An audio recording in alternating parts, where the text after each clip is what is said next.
Follow us on Facebook at fb.com/pacboyanime.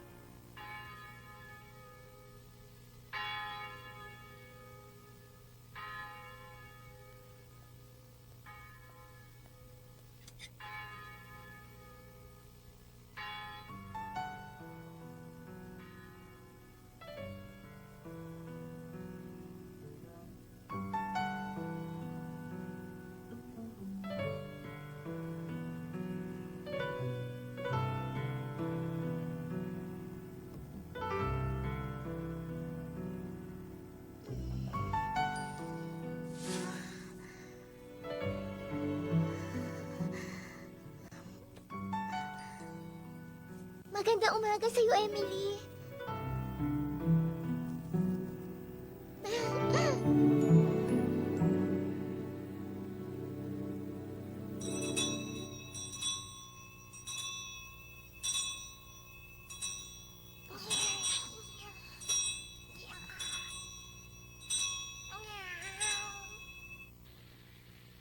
Pupunta ako sa opisina ng Mayora ngayon.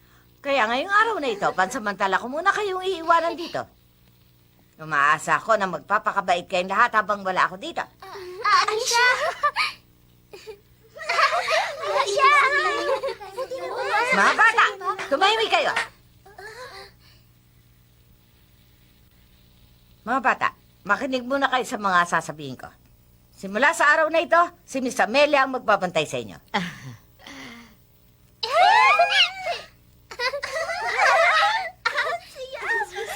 Tahimik! Kailangan magpakabait kayo kay Miss Amelia at sundin niyo ang lahat ng kanyang sinasabi. Nagkakaintindihan ba tayo, mga bata? Opo! Sarah, tumawag ka ng karwahe. Opo, masusunod po, Miss Minchin. Si Miss Amelia. Gusto mong ipasyal ang mga bata pagkagaling sa simbahan? Kasi po ate, nangako ako sa mga bata na mamamasyal sa parke ng St. James. Nakakahiya naman po kasi pinangakuan ko yung mga bata, ate. Ay, naku, Amelia. Ikaw talaga, masyado kang mabait sa mga batang yan. Pero ate, nakikiusap ako. Payagan na ninyo ang mga bata. Sige, pumapayag na ako. Basta alalahanin mo lang na hindi mo sila pababayaan. Maraming salamat, ate.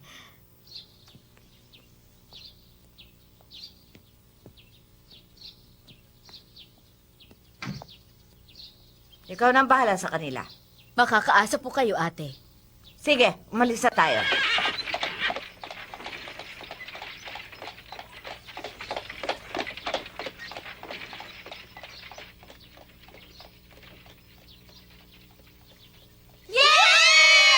Mga bata, pakiusap. Hindi magtatagal si Miss Minchin. Uuwi din siya maya-maya lang. Miss Sarah, Bakit po? pakisabi kina Molly at James na maganda sila ng tanghalian para sa mga bata. Opo, masusunod po, Miss Amelia. At gusto ko na kayong dalawa ni Becky ang magdala ng tanghalian namin sa parke, ha? Opo, masusunod po. Kasama din natin si Mama Sarah! Yay! Anong sinabi mo? Gusto niya kami maghanda ng pananghalian? Opo, sabi po ni Miss Amelia, daling po daw namin dalawa ni Becky ang pananghalian. Binigyan pa kami ng mabigat na trabaho. Maraming salamat sa iyo, Miss Sarah. Magkakasama tayong dalawa na pupunta sa parke. Ang saya-saya ko. Tama ka, Becky. Huwag kayong magmadali dyan. Kasi mamaya ako pa lulutuin ng pananghalian. Tama yon.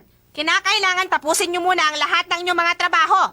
Dahil kung hindi, mananagot kayong dalawa sa akin. Maliwanag ba? Opo, Mrs. Molly.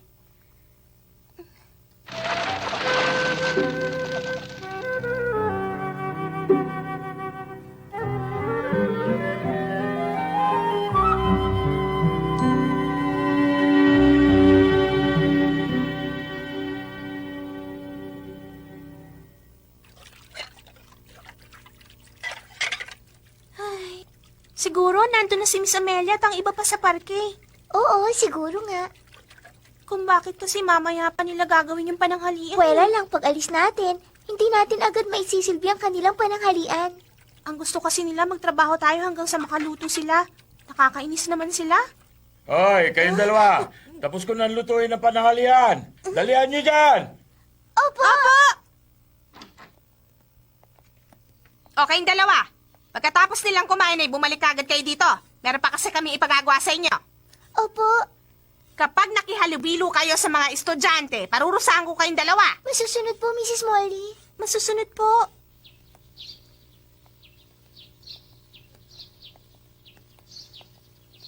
Bilisan natin, Becky.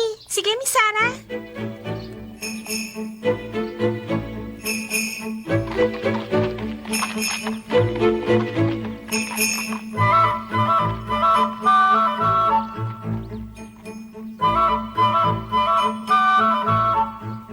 Wow! Miss Sarah, alam mo, hindi ko akalaing isang napakalaking parke pala ang St. James. Oo, tama ka dyan, Becky. Aba! Isang squirrel! Wow! Ang cute-cute niya. Ay, nahiya siya.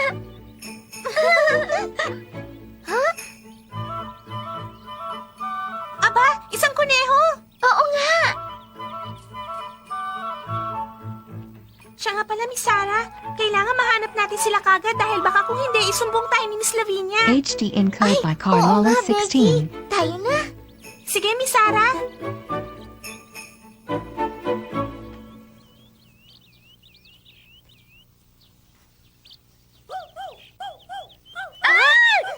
Hindi ba parang boses ni Miss Amelia yun?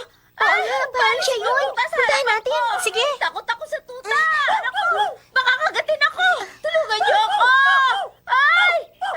Ayun pala siya. Takot sa tuta si Miss Amelia. Ay! Naku! Naku po, paalisin niyo ang tutang yan! Baka kagatin ako! Ay! Huwag po kayong matakot, Miss Amelia. Lumayo ka! Alis! Alis! Shoo! Shoo! Pakiusap! Gumawa kayo ng paraan! Paalisin niyo ang tuta! Paalisin niyo! Shoo! Shoo! Huwag po kayo matakot, Miss Amelia. Tuta lang po yan. Kahit isang tuta lang yan, natatakot pa rin ako!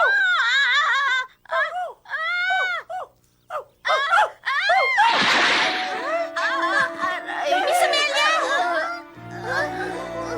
Ang sakit!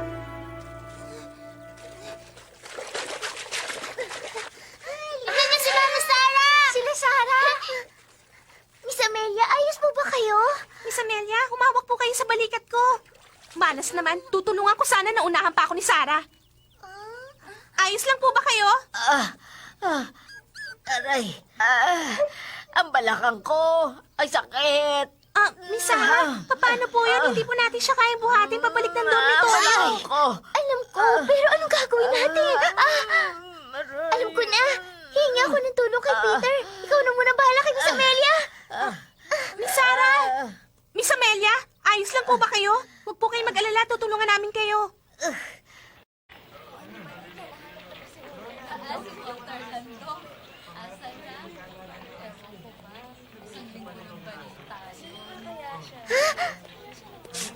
Peter! Ikaw pala, Sarah. Ano? Nahulog sa lawa si Miss Amelia? Masama ang pagkabagsak niya, Peter. Kaya humihingi ako sa iyo ng tulong na ihatid natin siya sa dormitoryo. Makakaasa ka. Manghihiram muna ako ng karwahe ngayon. Kaya halika na, Sarah. Dali! Ha! Huwag kang mabilis, Peter. Akong bahala. Ayos lang po ba kayo, Miss Amelia? Ayos lang ako, Becky. Ho!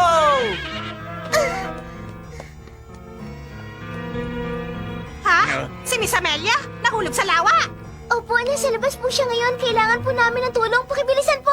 Panibagong gawain na naman to para sa atin. Wala tayong magagawa. Ganito talaga ang buhay.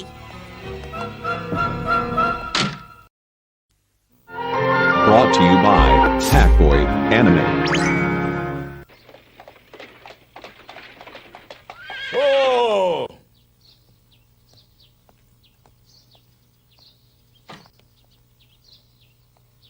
Ito ang bayad. Salamat po.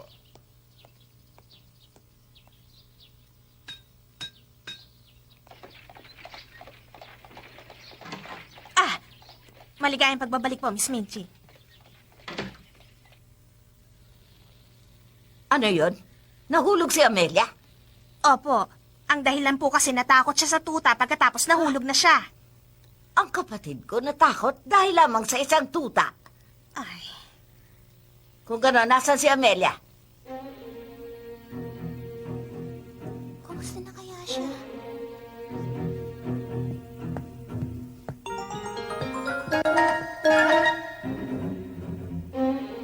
Ano bang ginagawa niyo dyan? Halika na, Dalis.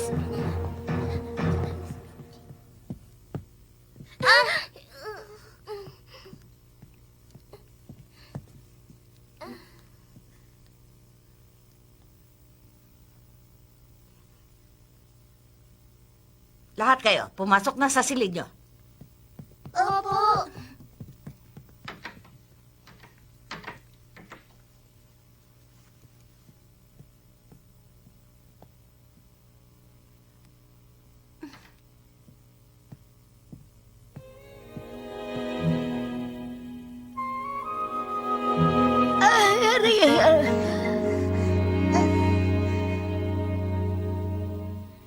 Aray, sa parteng yan, Miss Sarah.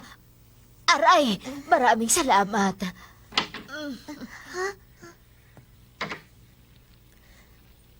Ikaw pala, ate. Maligayang pagbabalik po, Miss Minchin.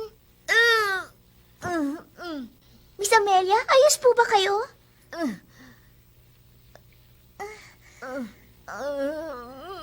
Aray,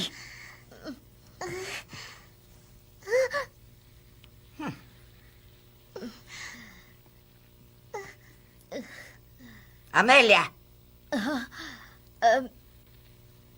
Ano bang klaseng babae ka? Nagbibigay ka pa ng pag-aalala sa akin habang wala ako dito? patawarin po ninyo ako, ate. Aray, ang sakit. Kasalanan mo yan, Amelia. Bakit ba laging ganito at ano ba ang pinagagawa mo habang wala ako dito sa dormitoryo? Lalo mo lang ako pinag-aalala. Nakikiusap ako. Patawad, ate.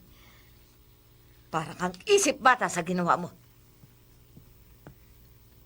Sa tingin mo ba maganda ang pinakita mo sa mga bata? Alam ko po yun, ate. Patawad na po. Paumanin po sa inyo, Miss Minchin. Baka po may bali si Miss Amelia at baka po siya lagnatin. Baka lagnatin?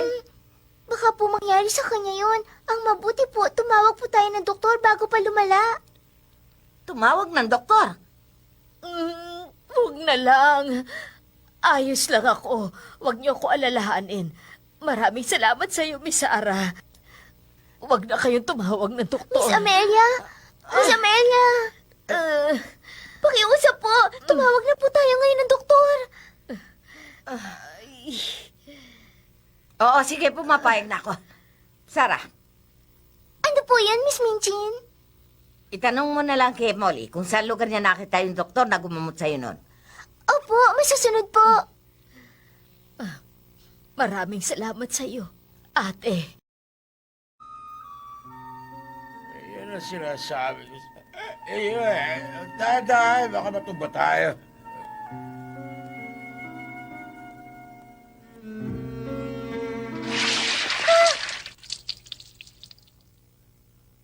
Nako, pasensya ka na sa akin, Iha. Hindi ko alam na may tao dyan. Ayos lang po ako. Mabuti naman kung ganon. Siya nga pala, Iha, anong ginagawa mo dito sa lugar na to sa ganitong oras ng gabi? Kasi po, meron po akong hinahanap na doktor at ang sabi sa akin, taga rito daw po siya.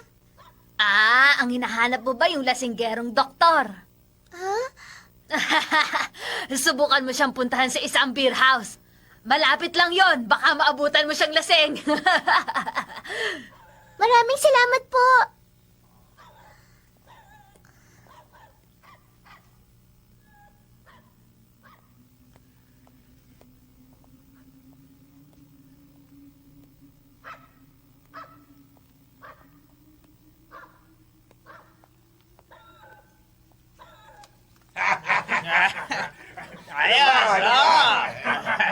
Alam mo ba, pag naubos ko ito, uwi na ako. Teka, hindi ba ikaw yung katulong doon sa dormitoryo? Oo. ikaw nga. Kasi po, kayo po ba si Dr. Wild? Oo, tama ka, Iha. Ako si Dr. Wild. Kung ganun, Iha, siguro naman hindi ka pinapunta rito para sabihin, yung ibinayad nila sa akin noon ay kulang. Hindi po, Doktor. Si Miss Amelia po ay nahulog sa lawat, parang nabalian po siya. Anong sabi mo? Nahulog siya sa lawa? Hindi ba nababalot ng taba ang katawan noon? Hindi po ako nagbibiro. Maswerteng mababaw lang po ang lawa, pero may konting lagnat po siya. Ganun ba? Tumigil nga kayo dyan. Tandaan yung isa akong doktor at kailangan nila ng serbisyo ko. Tayo na, Iha. Umalis na tayo. Teka lang po, doktor. Nandito po ang mga importanteng gamit nyo at baka maiwan nyo pa to dito. At pakisaoli na lang po yung baso ko. No, naku, pasensya na, ha? Ininom ka. Ayos na eh.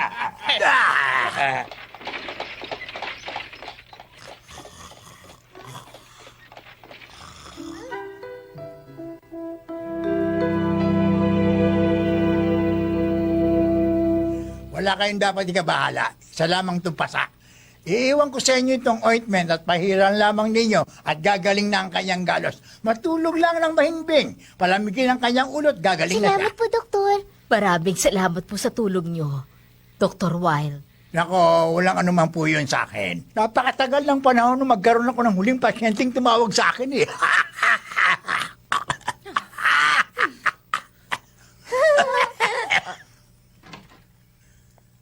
Sarah, alagaan mo siyang mabuti. Opo, Doktor. Marami pong salamat. Alis na ako. Bantayan mo siyang mabuti, ha? Para mabilis siyang gumaling, ano? Opo.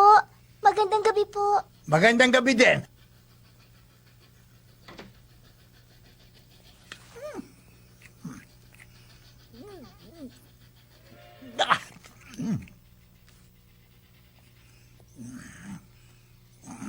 Huwag mo akong kalalayan. Makakalakad ako.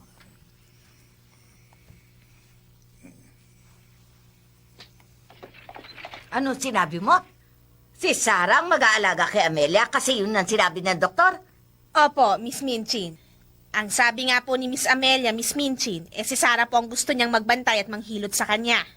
Hindi maaari. Gusto lang magpahinga ni Sarah. Maraming salamat sa iyo, Miss Sarah. Salamat sa iyo at nawala na ang sakit. Wala pong ano man yun, Miss Amelia. Ay, maraming salamat. Packboy, anime. Miss Sarah, alam mo kasi, matagal ko nang gustong humingi ng tawad sa iyo. Ho?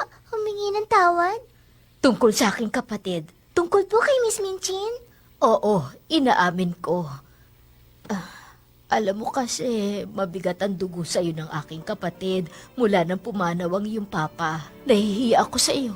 Pero Miss Amelia, Alam naming lahat na nagkaroon ka ng isang trahedya sa buhay. Sana naman ay patas ang pagtrato sa iyo ng aking kapatid. Miss Amelia,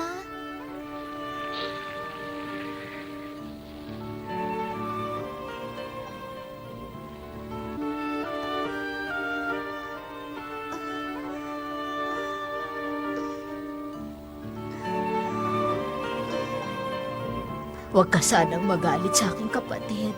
Katulad din kasi siya ng aming pinakamamahal naming ina. Kaming dalawa ni ate ulila ng lubos. Magkapareho lang kayo ng edad noon ni ate.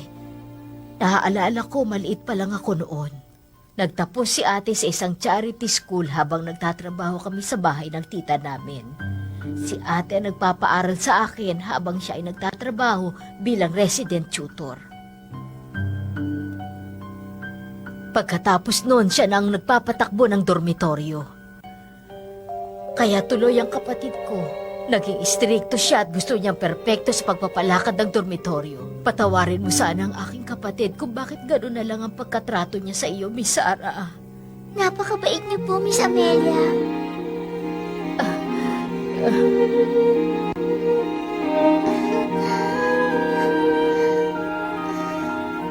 Pakiusap, Miss Sarah. Pwedeng dumito ka muna sa kwarto. At hindi ka na muling matutulog pa sa madilim na kwadra. Maraming salamat po, Miss Amelia. Miss Minchin? Nandiyan ka pala, ate. Bakit ang tagal mo dito sa loob ng kwarto? Pero ate, Hindi ka maaaring matulog dito. Lumabas ka na, ngayon din. Masusunod po, Miss Minchin. Magandang gabi po sa inyo. Miss Sarah.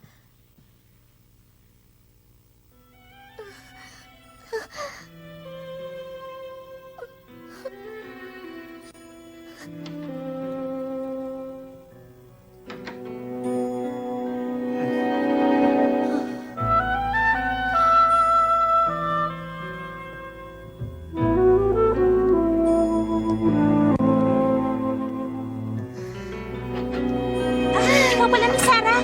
Natapos ko ng lahat ng gawain dito sa kusina. Maraming salamat, Becky. Walang anuman yon. Siya nga pala, kamusta na ang lagay ni Miss Amelia, ha? Naku, ayos lang siya.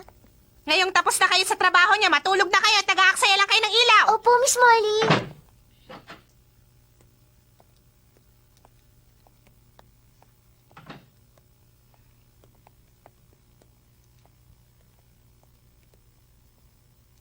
Magkita na lang tayo bukas, Miss Sarah. Magandang gabi. Magandang gabi din, Becky.